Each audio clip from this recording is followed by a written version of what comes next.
The other day, Jim and I discovered a terrible incident that happened at Basin Corner. There was a terrible murder and by James Dodd, so we were so interested in it, we decided to come up here and see for ourselves. So, I would like to tell you the story of it, and it is very interesting. These days, they would say that the poor man had a mental breakdown. In those days, they really didn't know what was going on. This is the story, and I will read it to you from what they have written here, which is very interesting, by Bob Grant. At two lonely shacks in densely timbered hills near Gembrook yesterday, 4 people met a sudden death, victims of an almost unreal tragedy. They were members of the Dodd family. James, 20, Grace, Mrs. Willis, 58, Pearl, 55, and Grace, husband Albert Willis, 70, all had been shot.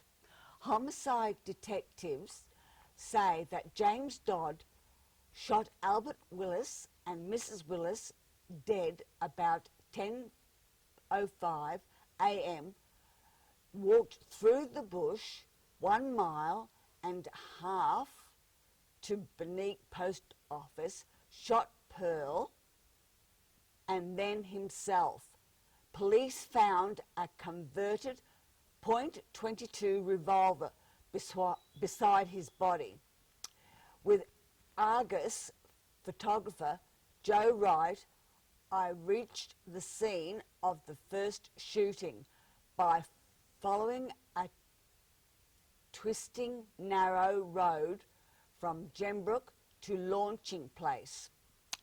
Oh, I saw Mrs. Willis lying behind a tree stump 3 yards beside a single rail fenced bordering the road.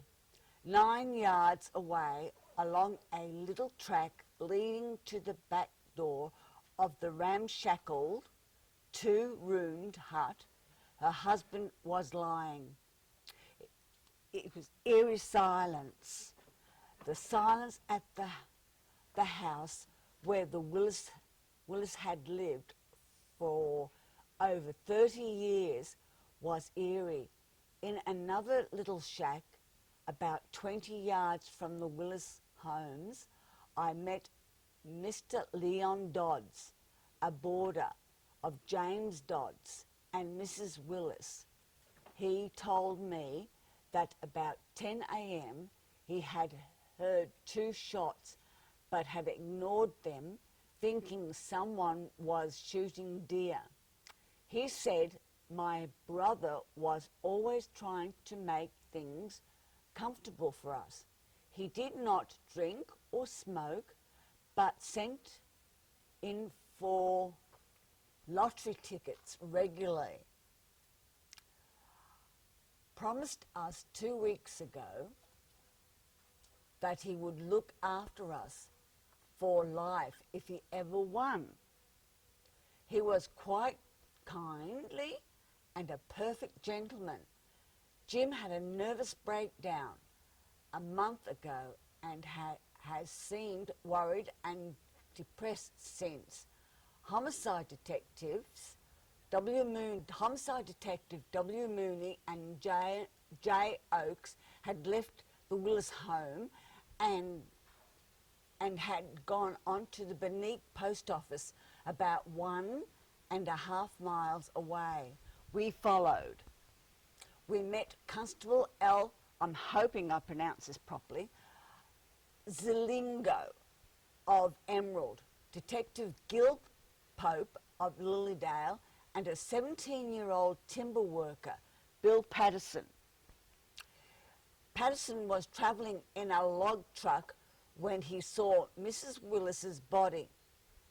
I told the driver, Jim Sturzak, and drove 7 miles to a Forest Commission camp to phone Constable Slingo. He said, seeing Mrs. Willis's body, Constable Slingo drew his revolver and approached the house, continuously thinking the killer might be hiding there. He threw stones on the roof and waited for 5 minutes before entering. 2 dogs chained to a tree stump outside the iron-lined Beenak post office barked as our car drew up. The post office was deserted and the bodies of James and Pearl Dodds were lying in a porch leading to the kitchen. Mr. Jim Hunter, the Beenak postmaster, arrived, his voice trembling. He said he was working in a nearby valley when he heard the shots. Mr. Hunter said that Mrs. Dodds had been his housekeeper for 15 years. He had been in the district since 1907 and had known the rest of the Dodds family. Mr. Hunter was the last man to see James Dodd alive. On Tuesday night, Jim seemed worried. He said he was brooding over something but would not tell me what it was. That was his nature, always quiet and worrying about everyone else. He would go 20 miles out of his way to help anyone. Something terrible must have happened to him. Normally he would have not hurt a mouse. Mr. Hunter said the grim circumstances surrounding the death of the 4 people has shocked hundreds of residents of the mountain township in the Dandenong Ranges. This came from the National Library of Australia. That would have, today, people would say he had a mental breakdown, and in those days there wasn't help like they've got today, and it's a really tragic circumstances.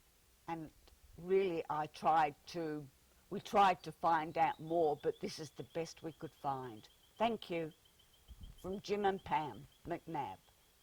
At a little place called the Basin Corner. Now, this is an interesting spot, this one. It's the site of the town that never was, of Beenak. And it's also a sad site of the Dodds family house here, which I'm camped at the moment, which is actually a small camping area. Although there are morons coming up here doing donuts everywhere, and I hope they're very proud of themselves. They are tearing up an historic site with a lot of history. But anyway, I'll tell you the story of the Dodds family in here, and it's very heartbreaking, really. It's a murder-suicide. 4 people were murdered and 1 suicide. So guys, Lifeline and all those things are up there for you. If you get into that situation, contact somebody and have a talk to someone. Don't be silly and don't do it, because it makes a tragic event for a lot of people's lives. Okay guys, that's the road up into the Basin Corner, coming up from Kirkcombe. It's a fairly good road. There's a couple of little potholes here and there, but on the whole it's a very good road. Take your time, dirt roads, timber roads, so just remember, beware of other vehicles on the roads. Okay guys, this is the swing around. You saw the Kirkcombe sign. This is where the intersection is. This is the intersection here. Both tracks go into the Bunyip State Park, and this is the Basin Corner. This track over here used to go into where he had the little dugout underground as well. And misfortunately, in the last couple of years, some idiots have made an extra road in here. Where my dog's standing now, that's the original driveway.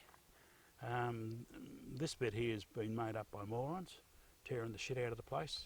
Everywhere you seem to go, they're there. I hope they're very proud of themselves, because the damage they've done in this historic site really, really disgusts me, and there's no need for it. And there are plenty of cemeteries where you people belong permanently, and really and truly, you've got no need to come out and destroy the country like this. This is why everything's getting locked up. But anyway, we'll get back to the subject and we'll talk about the murder-suicides up here. A nice little area in here. I used to come camping in here many years ago. It's a good place for one vehicle, you know, and you can camp. And just a basic swag camp overnight or something like that. The old underground part is up here in the bush here.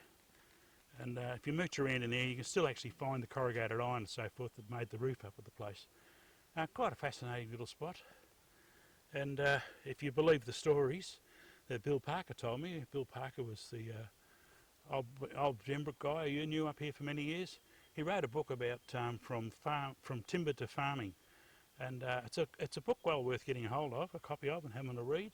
It was produced in conjunction with the Friends of Kursk Kiln, and I don't know if there's any copies left, new copies left, but you might be able to find it in the library and have a bit of a read. And it tells a lot of history of this area, quite a fascinating history. But anyway, we shall go back down to the road and into the old house site. Okay, that's the original driveway that goes into the site. It used to be a great site before these morons tore it to bits, but it's still a nice place to camp. Okay guys, we're at the house site now. As you can see, some bloody morons have been roaring around in this big hole here. This hole is actually from the cellar of the house that used to be here. That would be pretty close to where the cellar used to be. And when I used to come up here with the kids, there was still a lot of bricks around here, and the base of the house was still here, and there was a few timbers in that here too, but misfortunately over the last 30-40 years they've gone. It is probably burned them in the fire or threw bricks in the bloody bush, I don't know. Anyway, this is the site of the house, and this is the site where two of the murders took place in here. And so if you come up here and you get a weird feeling at night, that's probably why. But as a campsite, well worth camping at it. Although I wish these bloody morons would go away and the parks could fix this site up again, make it back into the good campsite it used to be. Okay guys, we're up at the back now where the post office was. And as you can see, this is a nice little campsite which is out the back here. The post office, fairly good for one or two people, you know, one or two vehicles. It's a nice little spot amongst the ferns and so forth. Not too many mozzies here because there's no water laying around here. And if you look back through the bushes up there, you should see my Hilux sitting there. There she is. So that's the road down from the Basin corner. And look, it's a great little spot.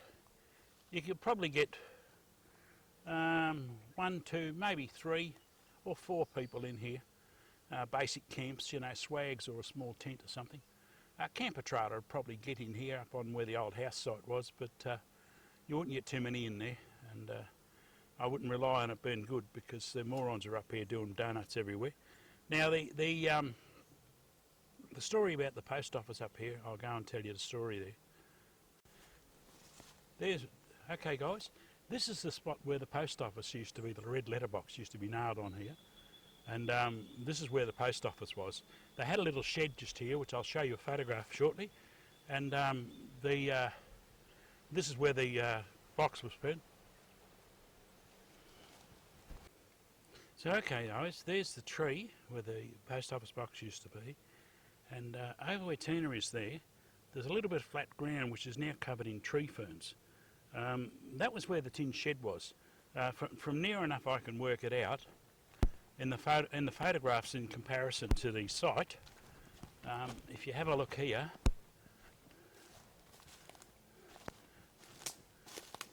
this is the spot where I believe the tin shed was in here, post office shed, and in the photograph it comes out quite well. A pretty rough old shed, but it's very, very sad. There were 2 murders just here.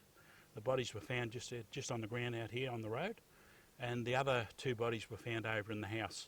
One in the house, in the yard of the house, and the other one in the house, I believe. But there's a whole lot of stories about where the bodies were found, but I know 2 of them were here and 2 were over there, so precise spots are not necessarily important now, but the memory of what depression does and seeking help when you need it does. That really matters. So, guys, that's the history of the Basin Corner.